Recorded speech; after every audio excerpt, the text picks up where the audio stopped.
I'm Lauren Pierce, 35 years old, and on the night my grandfather turned 85, I stood in a gold-lit hotel ballroom with a microphone in my hand, while my family smiled as if they'd already won something I never agreed to give. The crystal centerpieces threw light across their faces, and in the reflections I could see my father's confidence, my mother's rehearsed pride, and my brother's satisfied grin. Around us, relatives lifted glasses expecting a toast that would make their version of family first permanent. My heart was steady, my jaw set, and my briefcase sat at my feet like a sealed promise. I knew then, this wasn't about a house. It was about who gets to claim my life's work.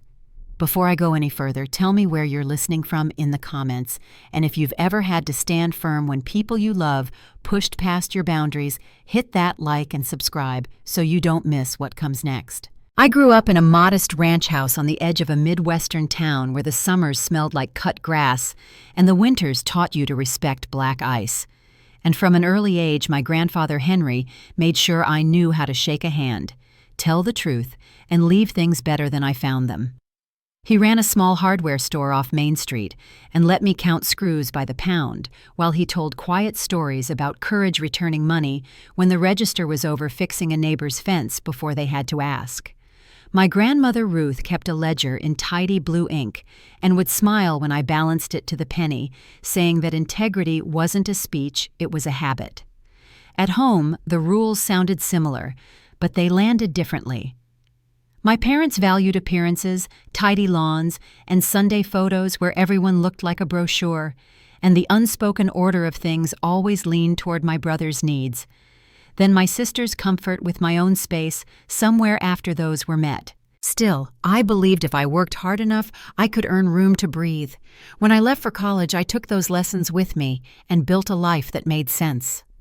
Numbers that told the truth, late nights with spreadsheets, and a quiet pride in balancing budgets no one else could straighten. Accounting suited the part of me that loved precision and fairness. I moved to the city, climbed to senior accountant at a mid-sized firm, and paid my bills on time. My apartment was small and clean, with second-hand bookshelves, a hand-me-down sofa, and a kitchen that always smelled faintly of coffee. Whenever I drove back to my parents' place, a sprawling 5-bedroom they kept staged like a model home, I felt the contrast in my bones, their airy entryway, the 2 guest rooms they saved for Aaron's occasional overnights, the finished basement they called his man cave, and the polished stories they told about our family's success. I kept my visits brief and polite and returned to my tidy little life where what you owned matched what you earned.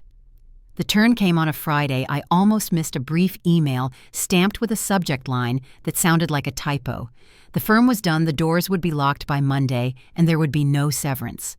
I sat at my desk for a long minute, watching the cursor blink over numbers that no longer mattered, then packed my framed photo of Grandpa at his counter and carried it down the elevator like a talisman. I updated my resume, ironed my best suit, and made a list of contacts. I told myself there was no shame in starting over. After 3 weeks of polite rejections, I called my mother and asked for a short stay, 2 weeks, 3 at most, so I could interview without rushing home to change in a bathroom stall.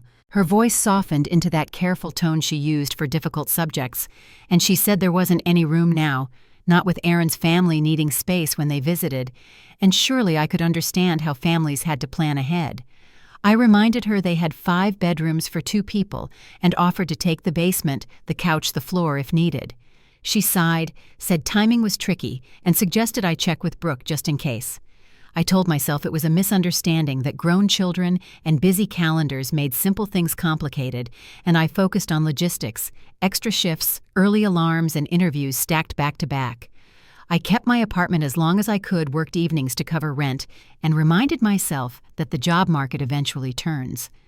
2 days later, I came home from a promising interview to find a locksmith on my building's landing, his tools laid out beside my door, as if he were changing a tire. He looked up and asked if I had the new key yet, and when I said no, he nodded toward the manager's office. Something in me went cold, but steady. The manager's explanation was brisk. A call had come from a family contact confirming I'd moved early. The notice was filed and maintenance was simply finishing the process. I stood there with my garment bag pinching my shoulder and understood that the first door closing on me hadn't been the firm's. I walked back down the stairs into the late afternoon light, with the taste of shock on my tongue, dialed my mother, and listened to the phone ring and ring. My messages to my father and sister bounced around family chat like pebbles skittering across a pond, seen not answered.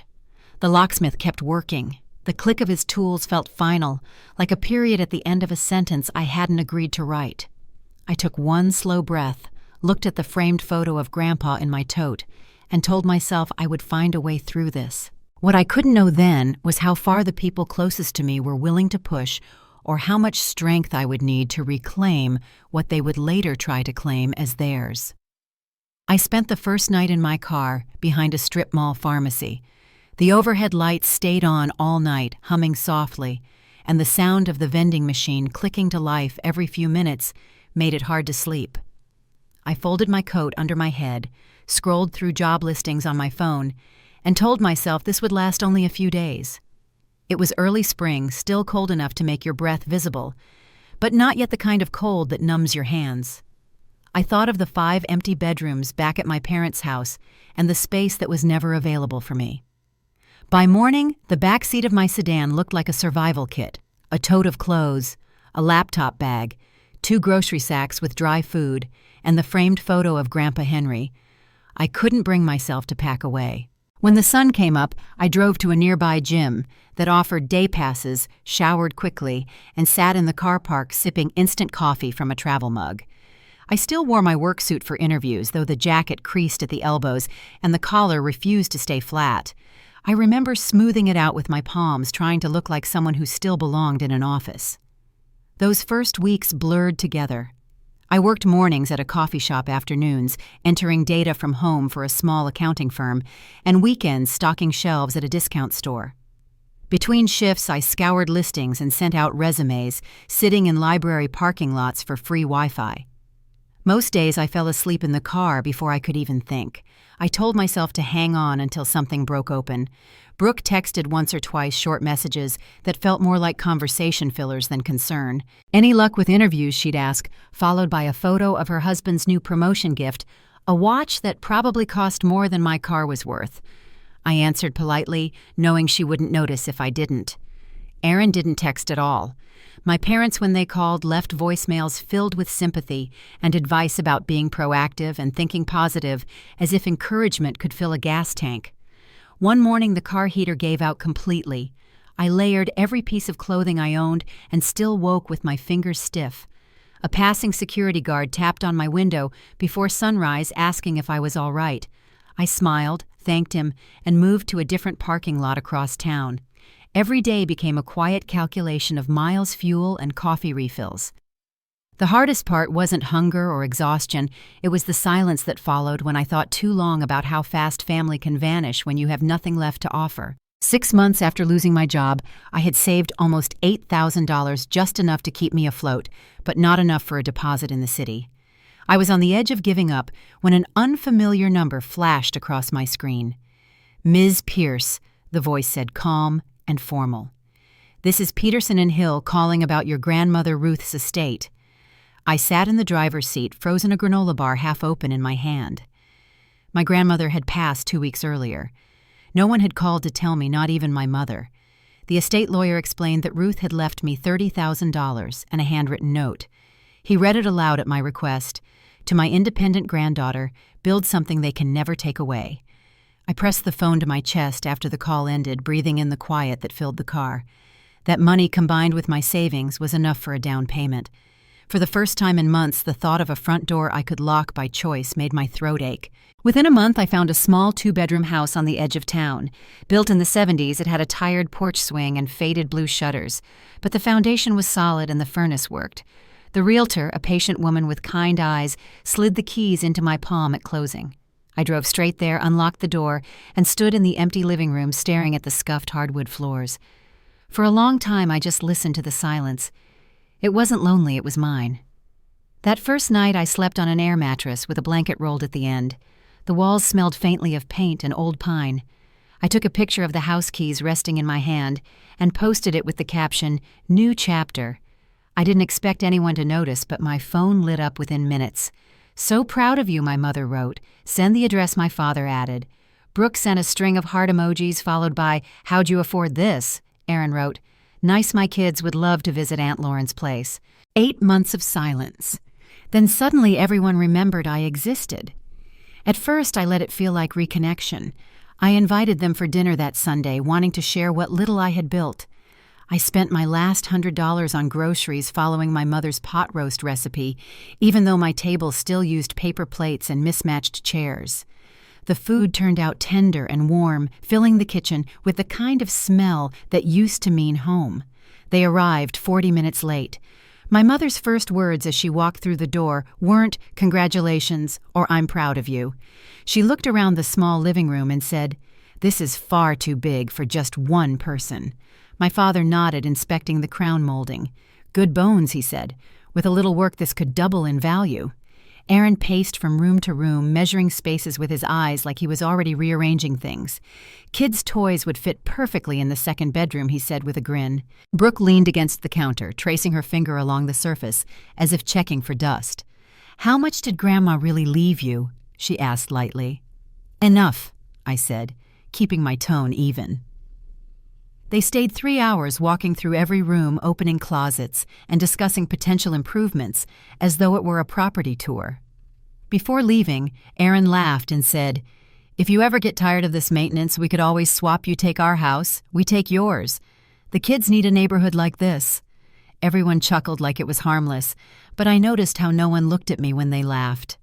That night, I sat on the couch surrounded by dishes and listened to the quiet hum of the furnace. Something inside me knew their sudden affection wasn't about pride, it was about opportunity. The next morning I called a security company. When the salesman asked if there had been any break-ins in the neighborhood, I told him no, but I wanted to be careful.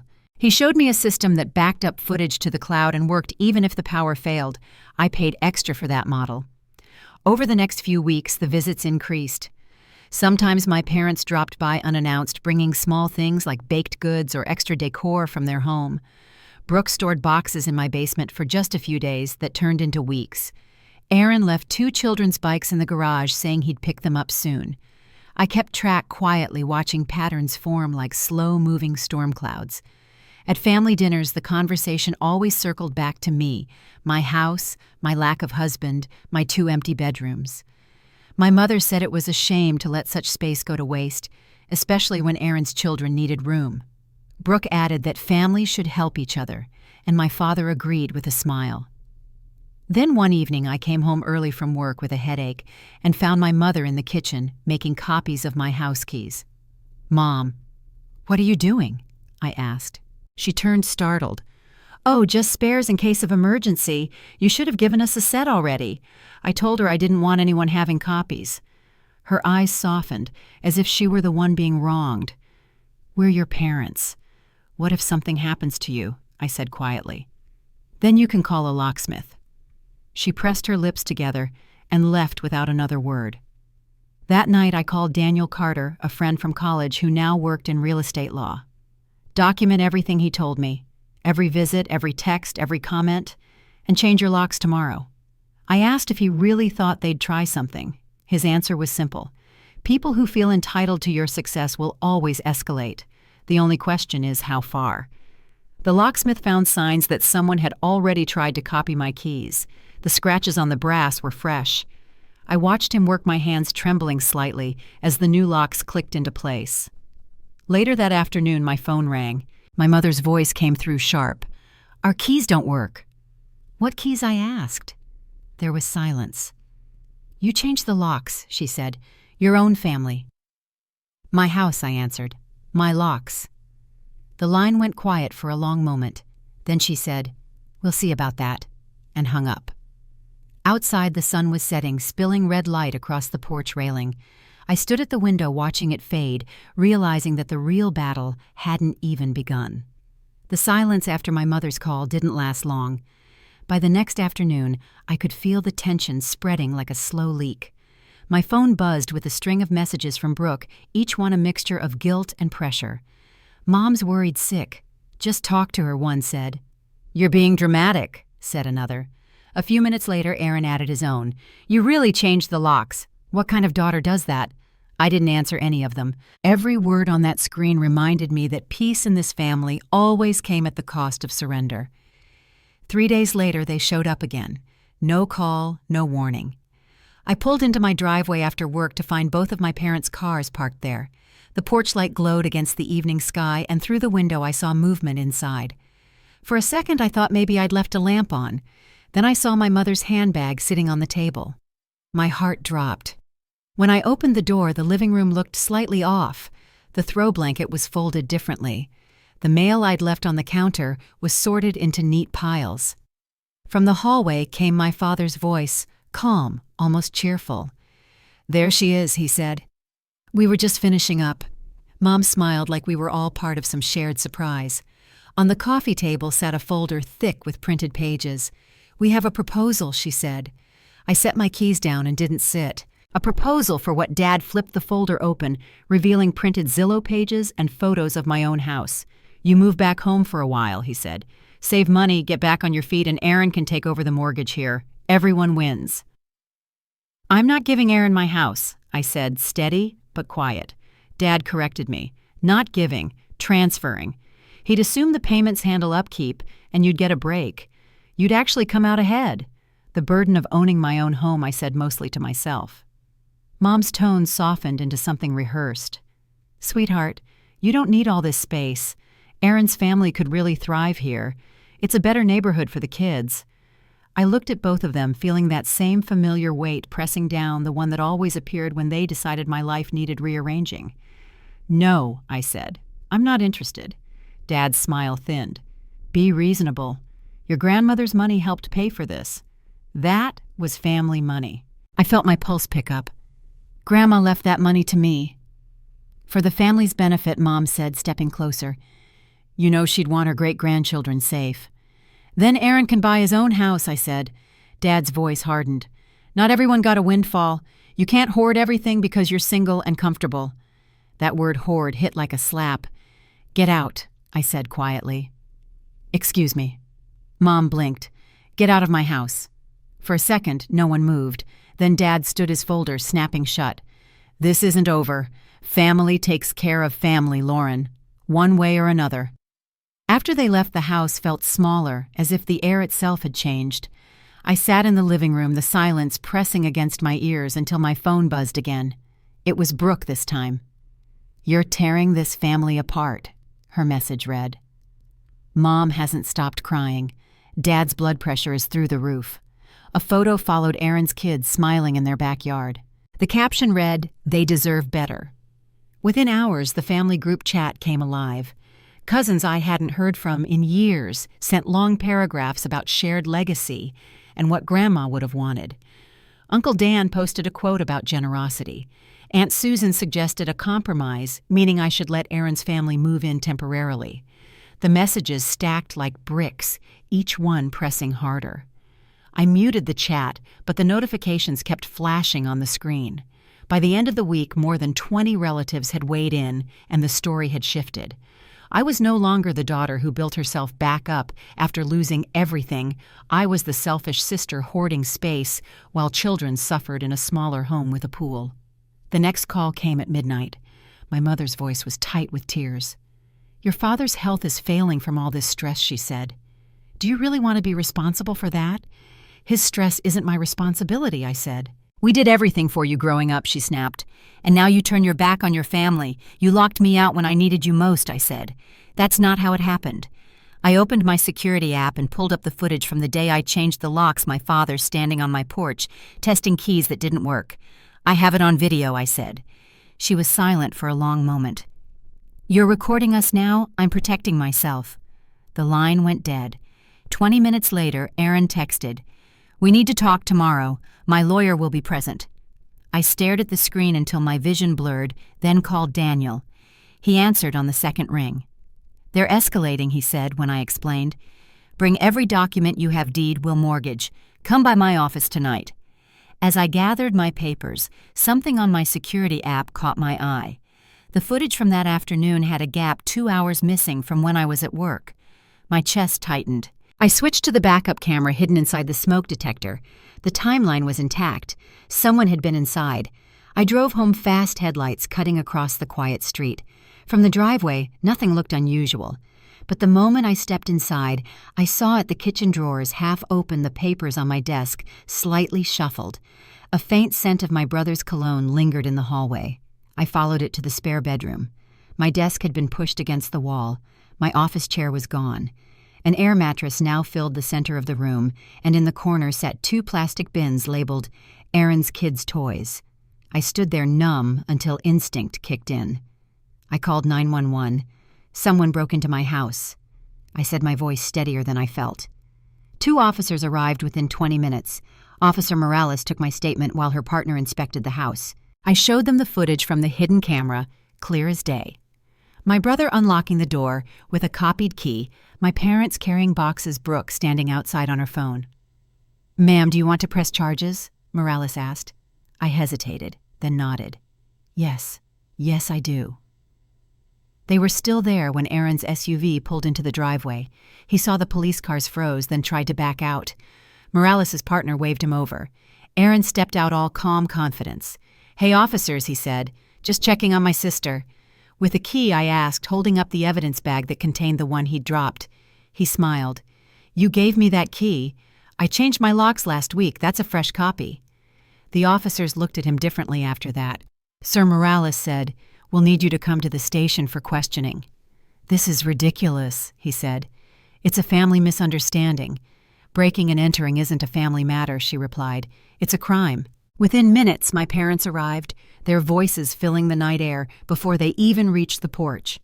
Mom shouted about loyalty, Dad barked about betrayal. Neighbors peeked through curtains as police escorted my brother to his car. The flashing lights reflected across the siding of my small house, turning it into a stage for the truth I'd been avoiding.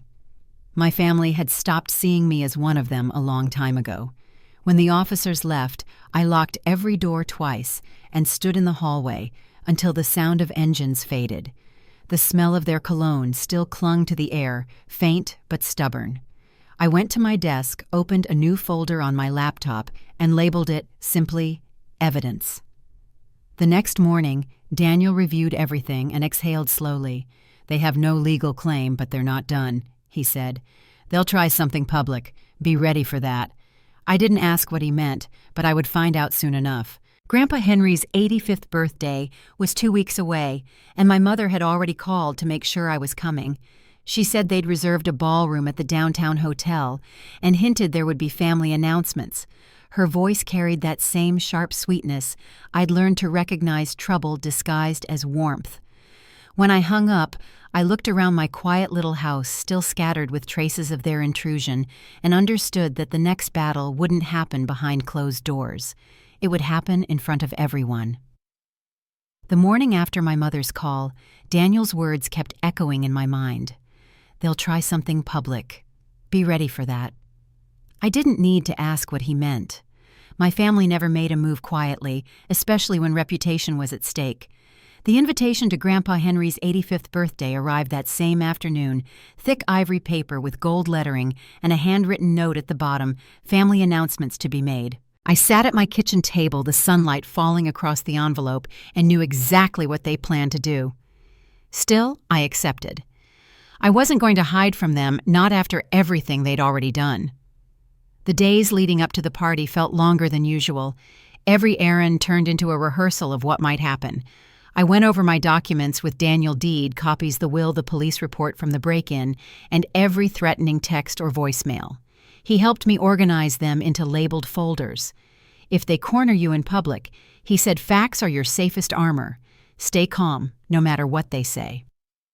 The night before the party, I laid out my outfit carefully.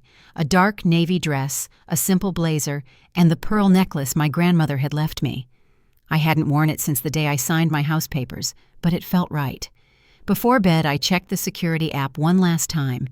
The red indicator lights blinked steadily, comforting in their rhythm. On the morning of the party, I left early. The hotel sat in the center of downtown, its glass facade reflecting the gray winter sky. Valets lined the entrance, and I could already hear laughter spilling from the ballroom corridor. I parked 2 blocks away, wanting a few quiet minutes to breathe. When I finally stepped inside, the scent of flowers and polished wood filled the air. My mother found me before I made it 10 feet into the room. "Lauren, there you are," she said, taking my arm with practiced warmth. Her dress shimmered under the chandeliers, and her smile didn't reach her eyes. "This is your special day, too." "My special day?" I asked. "Well, Grandpa's, of course, but you'll see," she said lightly, steering me toward the front. "We've saved you a seat at the main table." That was new. Usually I sat near the back with the cousins. Tonight I was between my parents, directly across from Aaron and Brooke. My brother smiled as if nothing had ever gone wrong. His wife waved from beside him, her phone already out, camera ready. Grandpa Henry sat at the head of the table, his posture straight despite his age. When he saw me, his expression softened. "You made it," he said, squeezing my hand. "Heard you bought a house." "I did," I said quietly. "Good girl. Your grandmother would be proud." I didn't miss the quick glance my parents exchanged at the mention of Grandma Ruth. It was the same uneasy flicker they always showed when her name came up, as if she were a ghost who still had the last word. Dinner moved slowly. Every course felt like a test of patience. People leaned across the table, making small talk, asking about my job, my house, my plans. My mother interrupted every time, redirecting the conversation to family unity, to how we all supported one another. I watched the pattern unfold and kept my answers short. Dessert arrived, small slices of cake served with champagne. My father stood first, tapping his glass. The sound echoed through the room until all conversation stopped. "Before we toast my father," he began, "I'd like to say a few words about family and legacy." I felt my pulse in my fingertips. Mom rose beside him, smiling as if she were stepping onto a stage. "We've always believed that family takes care of its own," she said, her voice carrying easily. "And tonight we want to celebrate a beautiful act of generosity." Across the table, Aaron straightened in his seat. Brooke angled her phone for a better view. My father lifted his glass higher. "As you all know, family means everything to us. And tonight we're proud to announce that our daughter Lauren has agreed to pass on her grandmother Ruth's generous gift to where it's needed most." The room filled with murmurs. Chairs creaked. My heart pounded once hard. As the eldest son with a growing family, he continued, "Aaron deserves stability. So Lauren will be transferring her recently purchased home to her brother, ensuring Ruth's gift benefits the next generation." The applause was instant. My brother stood up, pretending to look surprised. "Lauren," he said loudly, "I don't know what to say. This is too much." He reached across the table to hug me, but I didn't move. Brooke's phone stayed raised, recording everything. Around the room, people clapped and called out praise. "What a generous sister," someone said. "That's family," another added. My father handed me the microphone, his grip firm on my wrist. "Say something nice, sweetheart." The spotlight from the stage lights caught the edge of the table, and for a moment I could see the reflection of my own face in the glass. Calm, composed, almost detached. I took the microphone and stood slowly. "Yes," I said, steadying my voice. "Family helps family. That's what we've always said, isn't it?" Mom nodded quickly. "That's right, dear." Aaron lifted his glass. "To the best sister anyone could ask for," he said. Brooke dabbed her eyes. "She's giving up her home for her nieces and nephews. That's real love." The applause started again. I let it roll for a moment, then spoke. "That's true," I said. "Family helps family, which is why I'm a little confused." The clapping faltered. 8 months ago, I continued, when I lost my job and needed a place to stay, my family told me there was no room, 5 bedrooms, and not one space for me. My father reached for the microphone, but I stepped back. When I was sleeping in my car, eating out of cans, showering at a gym before work interviews, where was this version of family? Because I don't remember anyone showing up then. The room went silent. Somewhere near the back, a glass clinked against a plate. And now that I've bought my own home, with my own money, suddenly family helps family again. "Lauren." Mom hissed through her smile, "Let's not do this here." "Oh, but you already did this here," I said. "You announced a transfer of property that never happened," Cousin Marianne called from across the room. "Wait, so you're not giving Aaron the house?" I met her eyes. "Of course not. Why would I give away what I earned to someone who watched me be homeless and said nothing? The whispers began low and steady, rippling outward through the tables. Grandpa Henry leaned forward, his expression unreadable. "There's been a misunderstanding," Mom said quickly. "We just got ahead of ourselves." "No misunderstanding," I said. "You tried to publicly manipulate me into giving up my home." I could feel every eye in the room watching. My palms no longer trembled. "But before we go any further," I said, setting the microphone on the table, "there's something everyone should see first." I reached for the leather briefcase at my feet. Inside was my laptop, loaded with every file Daniel and I had prepared. The hotel's audiovisual technician, whom I'd quietly tipped earlier, was already waiting near the projector. I nodded toward him, and the lights dimmed. "This," I said, "is footage from my home security system recorded last Tuesday." The screen came alive with a clear image: my brother unlocking my front door, my parents carrying boxes, Brooke standing outside on her phone. The timestamp glowed bright in the corner. Gasps filled the room. Someone whispered, "They broke into her house." The video played on the audio, unmistakable. My mother's voice drifted from the speakers. "Once we move Erin in, she can't do anything about it. Possession is 9/10 of the law." My father's voice followed. "She was always too independent. This will teach her to need family." The ballroom fell into stunned silence. My brother's smile vanished. My mother's face turned pale under the lights. I clicked to the next file, a string of text messages from the family group chat projected across the screen. Dozens of messages calling me selfish, demanding I hand over the house, hinting at teaching me a lesson. Aunt Susan's voice broke the silence. "You all wrote that—" My father tried to speak, but Grandpa Henry raised a hand. His voice, when it came, was low but firm. "Robert, you told me she offered the house to Erin." Dad stammered. "Dad, I can explain." "You lied," Grandpa said. "To me, to everyone here." The room erupted. Conversations layered over one another, some angry, others shocked. Cameras flashed as more people started recording. I stood still, letting it unfold. My heart beat slow and steady. "Lauren," my mother whispered, her voice trembling, "please stop this." I looked at her, this woman who had locked me out of her home and now stood shaking in front of 50 witnesses, and said softly, "You should have stopped long before tonight." Across the room, Daniel stood near the wall, his expression calm. I knew what came next would seal everything, but for now, I stayed quiet, letting the evidence speak for itself. The night wasn't over yet. It was only beginning. The ballroom was so quiet I could hear the air conditioning hum against the carpet.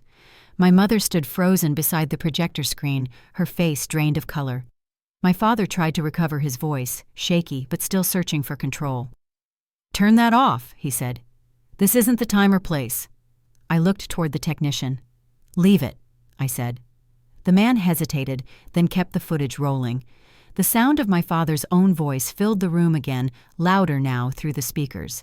"She was always too independent. This will teach her to need family." Several guests gasped. The image shifted to a clip of my mother stacking boxes in my living room, her tone casual, almost proud. "Once Erin's things are in," she said on the video, "she can't do anything about it." Someone near the back whispered, "That's breaking and entering." I turned off the playback and opened a new folder on my laptop. "You've all heard their words," I said evenly. "Now here's what they wrote." The screen filled with the family group chat messages, calling me selfish, claiming I was destroying the family, pressuring me to do the right thing. Across the room, people recognized their names and stared down at their plates. When the chatter started to rise, I spoke again. "And here," I said, "is the police report filed 3 days ago." I tapped the touchpad. The document appeared stamped and signed. "The footage you just saw wasn't hypothetical. They broke into my home and tried to move my brother's belongings inside." The silence that followed was heavier than anything I'd ever heard. Then Grandpa Henry's voice cut through it, low but firm. "Robert," he said, "you told me Lauren offered that house to Erin." My father opened his mouth, but no words came. My mother reached for him, whispering something too soft to catch. Grandpa leaned forward in his chair. "You lied," he said, his voice carrying farther than anyone expected. "You lied to me and to this family." That was when the room erupted. Aunts, uncles, cousins' voices all at once. Some asked questions, others demanded explanations. Cameras clicked. Phones lifted. Aaron looked around, trapped between anger and panic. His wife Brooke had already stopped recording and was staring down at her phone, her hands shaking. "Dad," Aaron said finally, his voice breaking, "say something." My father straightened, trying to gather what dignity he could. "This is a private matter," he said, loud enough for everyone to hear. "Families should handle family issues in private." Daniel stepped forward from where he'd been standing near the side wall. "With all due respect, Mr. Pierce," he said calmly, "you made it public when you stood here and announced a property transfer that never existed." My father turned toward him, eyes narrowing. "Who are you, Daniel Carter?" he said, holding up a business card. "Real estate and estate law. I represent Ms. Pierce." Murmurs spread through the crowd. My mother's composure cracked. "You brought a lawyer to a birthday party?" "No," Daniel said evenly. "I came to dinner at a public event where my client was being coerced into giving up her property, and I have 47 witnesses to prove it." He pulled a folder from his briefcase, the same one I'd seen him pack earlier. "This," he said, setting a document on the table, "is a certified copy of Ruth Pierce's will. It clearly states that her inheritance was left solely to her granddaughter, Lauren Pierce." He placed another sheet beside it. "And this is the deed to her home, in Lauren's name only.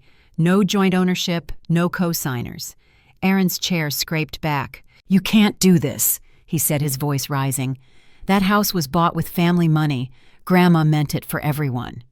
Daniel didn't flinch. "Intent doesn't override legal documentation. If you believed otherwise, you should have gone through probate instead of breaking in." My brother's jaw tightened. "We were just trying to help." "Help," I said quietly. "You broke into my home and started moving furniture." Brooke spoke for the first time, her voice shaking. "Aaron, is that true?" He didn't answer. Daniel laid out more pages across the table. "These are the texts and voicemails sent to my client. They include threats, emotional manipulation, and coordinated harassment from multiple family members. This pattern qualifies as coercion under state law." My father's face flushed dark red. "This is ridiculous," he said. "You're twisting everything to make us look bad." "No one needed to twist anything," Daniel replied. "You documented it yourselves." Before anyone could respond, a new voice came from across the room. "Excuse me." It was Kevin, my sister Brooke's husband. He stood near their table looking pale. "I was told Lauren had already agreed to give Aaron the house. That's what everyone said."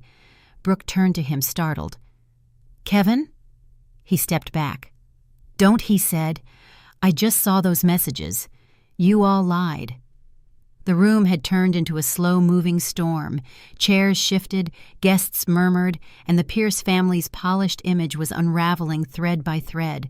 My father's friends from the country club avoided his eyes. My mother's church circle whispered among themselves. Grandpa Henry sat quietly watching everything unfold, his face unreadable. Daniel cleared his throat. "Given the evidence, my office has prepared a cease and desist order," he said.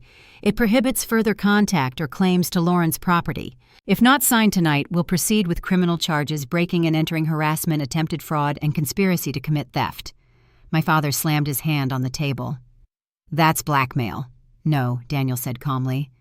"That's accountability."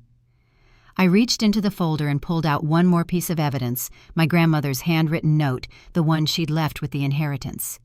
The paper trembled slightly in my hands, but my voice stayed steady. She wrote, "Build something they can never take away." And that's exactly what I did. Across the table, my mother's composure finally broke. "We only wanted to protect you," she said. "You don't understand how this looks to people. I think they understand perfectly," Grandpa said. His voice was quiet, but carried through the room like a bell. "You tried to steal from your own daughter. Ruth saw this coming. That's why she trusted Lauren." Aaron muttered under his breath, "It's still not fair." Grandpa turned his gaze on him. "Fair," he repeated. "You watched your sister live in her car while you had a 4-bedroom house. Don't talk to me about fair." No one spoke after that. The only sounds were the soft shuffle of papers and the faint buzz of the overhead lights. Daniel handed the first document to my parents. "Sign here," he said, acknowledging the cease and desist. "Refuse, and we move forward legally." My father looked around the room, searching for support, but found none. One by one, relatives avoided his eyes. Even Brooke's hand was clenched tight on Kevin's arm. Finally, Dad took the pen, scrawled his name, and slid the paper to my mother. She hesitated, tears welling, but signed too. Daniel turned to Aaron next. "You as well," he said. Aaron stared at the paper, jaw tight, then scribbled his signature. "This is insane," he muttered. Brooke stood up. "Sign it," she said quietly. "Or I'm taking the kids to my mother's tonight." He didn't argue again. When the last signature was down, Daniel gathered the documents, slid them into his briefcase, and nodded toward me. "It's done." I looked around the room, the weight of the moment settling over me. The same relatives who had clapped minutes earlier now sat in stunned silence. Cameras were still rolling. The image of my father's signature on that paper would travel through the family faster than any rumor they'd ever spread. Grandpa leaned forward, resting his hands on the table. "I think it's time this evening ended," he said. "Some celebrations aren't meant to continue." Slowly, people began to rise from their chairs. My parents moved toward the exit, their faces pale and rigid. Erin followed behind Brooke, trailing a few steps back, phone still in her hand. As the door closed behind them, the noise of the ballroom returned a soft murmur of disbelief and relief. Grandpa looked at me. "Ruth would be proud," he said quietly. "You protected what she gave you, and yourself." I nodded once, unable to find words. The house I had built was safe, but the family I'd grown up with was gone. Still, for the first time, I didn't feel afraid of what that meant. The night wasn't over yet. The fallout was only beginning. The ballroom emptied slowly after my parents left, their names still echoing through whispers that would travel far beyond those walls. I stayed near the back with Daniel, helping him pack up the documents, though my hands trembled slightly as I slid each page into its folder. The weight of what had just happened hadn't settled yet. Around us, aunts and cousins lingered, speaking in quiet voices, their curiosity heavy with disbelief. Grandpa Henry wheeled himself over, his sharp eyes still steady. "You handled yourself better than any of them deserved," he said. "Ruth would have done the same." I nodded, but I couldn't bring myself to speak. He reached for my hand. "Come by tomorrow. There are things we need to fix." The next day, word of the confrontation spread faster than any announcement my parents had ever made. By morning, messages flooded my phone, some apologizing, others gossiping a few, asking for my side like it hadn't already been made clear on that projection screen. I didn't answer any of them. The house was quiet except for the hum of the refrigerator and the occasional vibration of my phone against the counter. By noon, Daniel called. "You're trending in your family's circle," he said, half amused, half concerned. "It's not national news, but enough people have seen those clips." He wasn't wrong. Relatives who hadn't spoken to me in years were suddenly sending support, while others accused me of humiliating my parents. The truth was out, and no one could twist it anymore. That same afternoon, Grandpa's assistant called and asked if I could stop by his home. His house sat on the edge of town, a single story with a wraparound porch and the faint smell of old books inside. He greeted me with 2 cups of coffee and a manila envelope already waiting on the table. "I've made some changes," he said simply. Inside were documents adjusting his will. My parents and siblings were no longer listed. "They've shown who they are," he said quietly. "I'm done pretending." I didn't argue. The fallout came quickly. My father's business partners started calling him unavailable. His reputation, once spotless, became a quiet warning in local circles. My mother stopped attending her charity meetings after several board members stepped down from her committees. And Aaron, he faced the harshest blow. His employer, Thomas Harrison, had been in the ballroom that night. He called Aaron into his office the following Monday. I wasn't there, but word spread fast. Aaron had tried to explain that the entire thing was a misunderstanding. Mr. Harrison reminded him that financial advisors deal in trust, not manipulation. By the end of the week, Aaron was placed on leave pending an ethics review. Within 2 more, he was gone completely. Brooke's situation fell apart just as quickly. Kevin filed for divorce citing irreconcilable conduct. Apparently, he'd kept screenshots of her messages bragging about taking my house. When I heard about it, I wasn't even surprised. Some choices unravel on their own. 3 weeks after the party, my parents' number showed up on my phone again. I let it ring. Then a voicemail arrived, my mother's voice tight but rehearsed. "We're moving for a while," she said. Selling the house. People are talking, and your father needs peace. Maybe someday you'll understand what you've done to this family." When the letter came postmarked from another state, I didn't open it right away. It sat on my kitchen counter for 2 days before I finally tore it open. Inside was a short note and a printed real estate listing proof they'd sold their house. Starting fresh, it read in my father's handwriting. At the bottom, a single line in my mother's script. "Family doesn't turn its back." I folded it once and put it in a drawer. Grandpa called later that evening. "You did the right thing," he said. "Don't doubt that." He paused, his tone softer. "You're not alone anymore, Lauren. You've got me." Life around me began to quiet again, though nothing returned to what it had been. At work, I focused on the details that grounded me: balance sheets, client calls, neat rows of numbers that behaved logically. Daniel checked in often, partly as a friend, partly as counsel. One afternoon, he mentioned that Mr. Harrison had asked about me. "He wants to meet," Daniel said. "Said you handled yourself like someone who knows the value of truth." A week later, I sat across from Mr. Harrison in a corner office overlooking downtown. He was kind, measured, and direct. "We have an opening in our accounting division," he said, "and someone with your backbone is exactly what we need." The offer came with a salary higher than I'd ever earned and an understanding nod that said he'd heard the whole story and respected how I'd handled it. When I left his office that day, the sun felt warmer than it had in months. Still, the past had a way of reaching back. A month after my new job started, a letter arrived from Aaron. It wasn't angry, it was defeated. "I've lost everything," he wrote. "My job, my marriage, my reputation. Isn't that enough punishment?" I read it twice, then set it aside. Some lessons couldn't be softened by sympathy. Brooke tried next. A social media message under a new account name. "You won. Are you happy?" It wasn't about happiness. It was about boundaries, and she still didn't understand the difference. Occasionally, I'd run into someone from my parents' old social circle at the grocery store or the bank. They always looked uncomfortable, unsure whether to speak or pretend they didn't see me. I kept my responses polite and short. No explanations, no apologies. One evening, while watering the plants in my living room, my phone rang again, Grandpa as usual, right before his nightly news. "I wanted to tell you," he said, "I've been talking to the lawyer. Everything will go through you now. The house, my accounts, my estate." He paused before adding, "I trust you." After the call ended, I stood by the window watching the porch light flicker against the garden. The air outside was cool and still. For the first time in a long while, I felt something close to peace. Not the absence of chaos, but the certainty that it couldn't touch me anymore.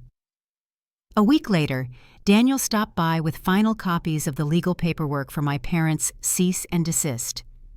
"They've stayed quiet," he said. "No new contact attempts, no lawyers on their side. I think they're finally done." I thanked him, and as he left, he smiled slightly. "You built something they couldn't destroy. That's worth more than any inheritance." That night, I found Grandma Ruth's note again, still folded in the back of a drawer. I unfolded it carefully, smoothing the creases, and read the words once more. "Build something they can never take away." I set it beside the lamp, letting the soft light fall over her handwriting. The house around me was calm, the quiet kind that came from hard-won safety. But I knew the story wasn't finished yet. The family I'd lost was still out there carrying their version of events, and soon they would test how much peace I was willing to protect. By early spring, life began to take on a steady rhythm again. My new job at Harrison Financial kept me busy from morning to evening, and the quiet routines of work gave my mind something solid to hold on to. I'd grown used to walking through the downtown lobby, nodding at the security guards, and feeling a kind of peace I hadn't known in years. Most nights I'd come home, cook dinner for one, and sit by the window watching the lights flicker across the neighborhood. It had been almost 3 months since the confrontation at the ballroom. My parents had gone silent after that last letter, and the quiet suited me fine. Daniel said the cease and desist remained intact. Their signatures carried enough weight to protect me legally. Still, there were days when I'd catch myself checking the cameras twice or locking the door more carefully than necessary. Habit was a hard thing to unlearn. One Monday morning, I arrived at the office early for a presentation. Thomas Harrison stood by the conference table reviewing notes. "You've got a calm under pressure most people never learn," he said, not looking up from his papers. "That night at the hotel, you handled chaos with grace. That's rare." I smiled faintly. It didn't feel graceful. "Most people don't feel strong when they're being strong," he said, closing his folder. "You've earned this, Lauren. I'm promoting you to senior financial analyst, effective immediately." For a moment, I just stood there. The weight of those words earned this landed deeper than any title could. I thanked him quietly and shook his hand. That night, I celebrated with takeout and a glass of wine. I looked around my little home, the same one my family had once tried to claim, and realized how far it had come. The cracked front step was repaired, the kitchen cabinets freshly painted, and the garden outside had started to bloom again. What once felt like a hiding place had become a real home. But peace doesn't always stay quiet for long. 2 days later, my work phone buzzed with an internal message, "Media inquiry urgent." Attached was a link to a trending social post. The headline read, "Local family scandal. Resurfaces daughter, publicly shames parents over inheritance." Someone had leaked the ballroom video. I felt my stomach drop as I clicked play. There I was on screen, steady composed, holding the microphone as my father's voice echoed from the speakers. The footage ended with Daniel collecting the signatures. The caption beneath it twisted the truth, painting my family as victims of public humiliation. Comments flooded the thread, strangers choosing sides, others speculating, some cruel, some sympathetic. Thomas called me into his office before lunch. I saw the video. He said simply, "You don't owe me an explanation, but you might need a plan." Daniel confirmed what I already suspected. The leak came from a distant relative. "Someone's trying to stir attention, maybe out of guilt, maybe revenge," he said. "The best thing you can do is control the narrative." That night, I sat at my kitchen table with my laptop open, staring at the blank postbox. My instinct was to say nothing, to let it fade like noise. But silence had cost me too much before. So I typed slowly, carefully. I didn't choose for my story to go public. But since it has, here's the truth. I built my home from nothing after losing everything.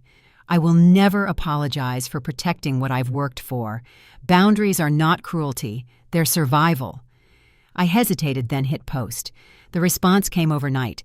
Thousands of comments, messages, and shares, mostly supportive.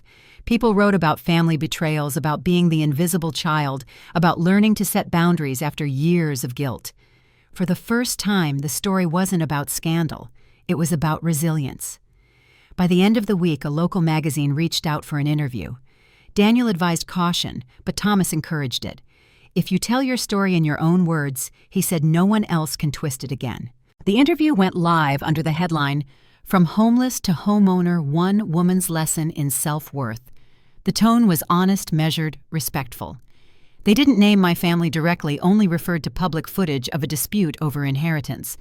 The focus was on rebuilding, on starting over when family turns away.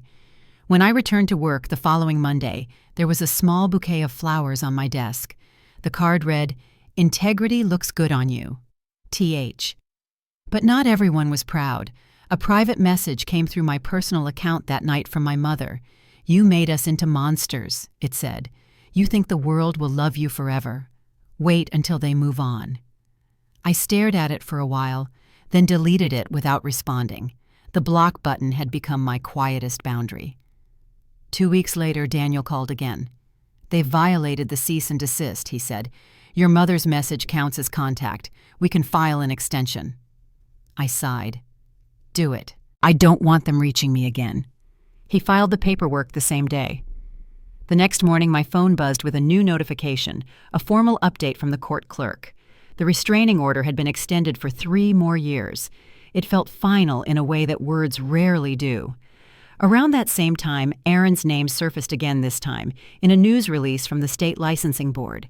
His financial advisor certification had been revoked for ethics violations. The report mentioned documented coercion attempts and property-related misconduct. There was no need to guess which incident that referred to. I thought about forwarding the article to Grandpa Henry, but he didn't need more reminders. His health had begun to fade. He moved slower these days, his voice gentler on the phone. Still, he never missed a weekly call. "I saw your interview," he said one evening, his tone proud. "You turned pain into something useful. That's rare, Lauren. Don't waste it." That night, I sat at my desk drafting a letter to him, enclosing a photo of the garden rows of blooming tulips against the fresh spring grass. I wrote, "Thank you for believing me before anyone else did. You gave me more than a house. You gave me the strength to stand my ground." I mailed it the next morning. By the time summer rolled around, the noise had quieted again. The internet moved on, my name fading back into privacy where it belonged. I took long walks in the evenings, passing neighbors who waved from their porches, unaware of everything that had happened behind my calm smile. But life had a strange way of circling back. Late one Friday afternoon, I received an email from a local community foundation. They'd read my interview and wanted to discuss a new initiative, financial literacy programs for women starting over. "We think your story could help others," the director wrote. "Would you consider leading it?" I said yes without thinking twice. The following week, we began drafting plans for what would eventually become the Ruth Foundation for Financial Empowerment, named after my grandmother. I used part of my savings to fund the first year, the rest covered by grants and donations. The day the foundation officially launched, Grandpa called again, his voice weaker but steady. "You kept her name alive," he said softly. "That's the best kind of justice there is." After we hung up, I stepped outside and stood on the porch as dusk settled over the neighborhood. The air smelled like rain, the garden glowing faintly under the porch light. For the first time in years, the silence around me wasn't heavy. It was full. The damage my family had done was still part of my story, but it no longer defined it. I had built something no one could take away, a life that belonged entirely to me.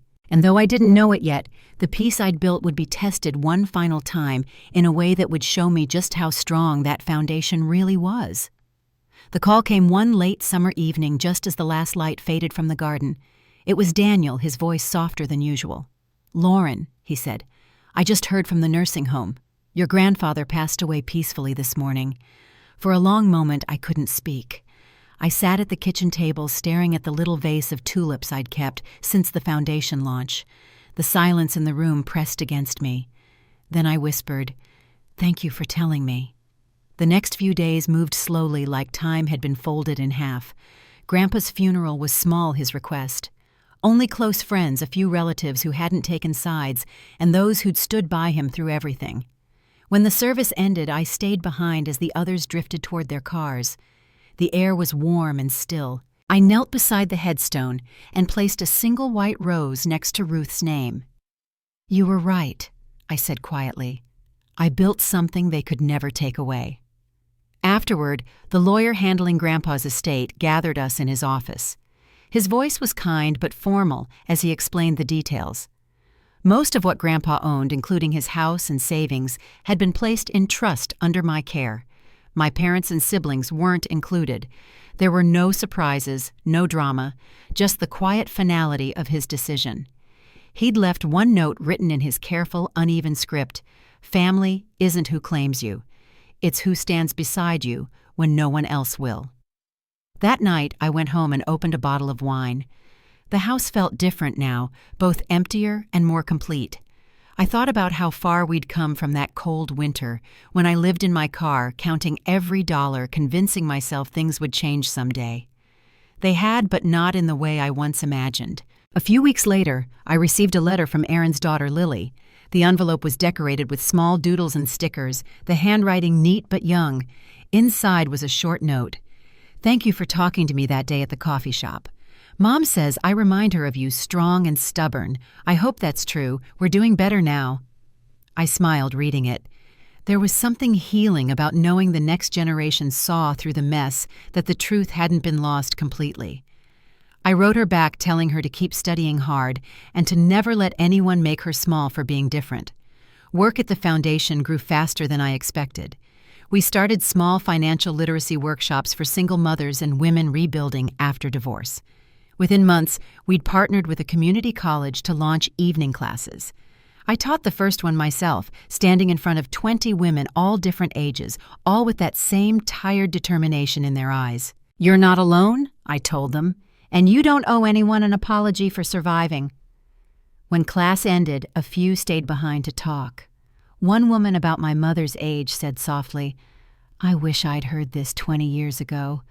I understood what she meant. I wished I'd heard it too. By winter, I'd hired a small team to help expand the program. Daniel joined the board as legal counsel, and Thomas became our first major donor. The ribbon-cutting ceremony drew local news, but I kept my speech simple. This isn't about revenge, I said that day. It's about turning something painful into something useful. Life began to feel steady again. I dated occasionally, but found more joy in quiet evenings reading on the porch, tending to the garden, or hosting Sunday dinners with people who'd become my chosen family. Daniel's wife, Elena, often brought pies. Thomas would stop by after work just to help hang lights for community events. It wasn't the family I was born into, but it was the one I'd built through trust and kindness. Every so often, I'd hear updates about my parents through mutual acquaintances. They'd moved out of state, downsized, and rarely spoke of me. Aaron found work managing a warehouse. Brooke was rebuilding her life slowly. None of them ever reached out again. I'd stopped expecting them to. Some wounds don't close with time, they just stop bleeding. The last snowfall that winter came early. I stood by the window with a cup of coffee, watching the flakes gather on the porch railing. The world felt quiet, but not empty. Just settled. I thought of Grandpa and Ruth, of everything their love had carried through the chaos. They hadn't just left me an inheritance. They'd left me a map, one that led me back to myself. If someone had told me years ago that losing my family would be the thing that finally set me free, I wouldn't have believed it. But peace doesn't always look like forgiveness or reconciliation. Sometimes it looks like boundaries steady and unshakable. Sometimes it's just silence, and knowing that silence is yours to keep. Looking back, I don't regret the confrontation. I don't regret standing up even when it meant standing alone. Because the truth doesn't destroy families, secrets do. And when the truth finally came out, I learned that justice isn't always loud. Sometimes it's as simple as a locked door, a quiet home, and a life lived without fear. So if you've ever had to choose between peace and approval, I hope you choose peace every time. You can rebuild from nothing. You can rise from what others tried to bury you under. And when you do, you'll see freedom doesn't come from what you gain. It comes from what you refuse to lose. Thank you for listening to my story. If it meant something to you, share it with someone who needs to hear that starting over isn't failure, it's courage. And wherever you are tonight, I hope you find your version of home too.